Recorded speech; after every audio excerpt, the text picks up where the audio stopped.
I remember seeing you here back in '95. Have you got any fond memories of Roskilde?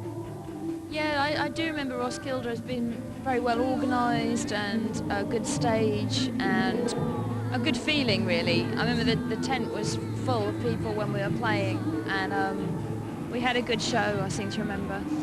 And just, I guess when you do so many shows, it's easy to remember backstage more than it is on stage. And as soon as I walked in the dressing rooms today, I just thought, oh, I remember this gig. You played some secret gigs when the album just came out. You played some mid-sized venues, and now how is it different playing festivals compared to those gigs? It's very different. We've just come back from 3 months on tour with U2, and we were playing to about 30,000 people a night there. So I do think that I tend to change the way I perform when you're playing in large venues like this. I choose different songs to play, and I think just the way that the songs are delivered, the way I sing, the way I move. Again, you know, if I was to play a show tomorrow in front of 50 people, it would change again. So I am someone that responds very much to the environment that I'm in, just adapt to it.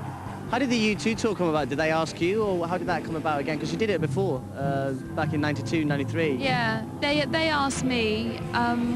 They liked the new album very much and just asked me if I'd support them for the whole tour. In the end, it only worked out that I just did the American leg of the tour, which lasted for 3 months.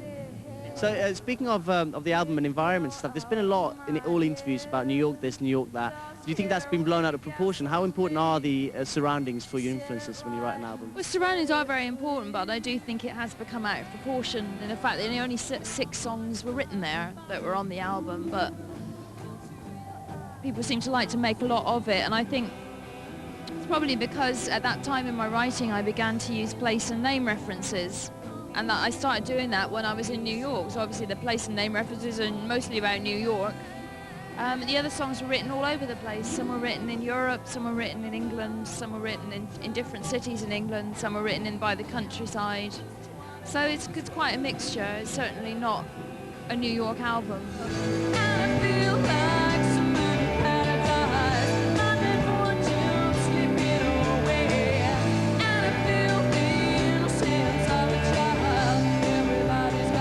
Younger, I was very precious about my songs, and I really wanted them to stay exactly as I had written them and wanted them to be. I didn't like anyone touching them.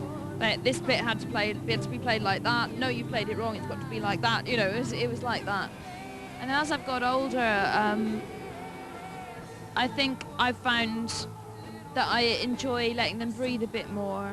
I guess I feel a bit more confident to allow that to happen. And more confident to know if I like something or don't like something, to trust my judgment. So in that way I can be open to people trying stuff, or myself trying stuff I hadn't thought or planned.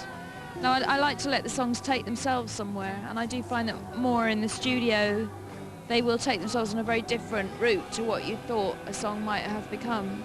Now, except for doing your own stuff, you've produced Tiffany Anders' album. How did that come about? When I was living in New York, I saw her play a few times and just thought she had something very special. She's a very unusual songwriter, very unusual singer. She's got the kind of voice you either love or hate, and I loved it. And I thought, I just thought she's got a long way to go. She's a great songwriter, and I liked her as a person. I'll produce again if my guidelines are that I have to love the music and think it's new and challenging. And then I'll do it.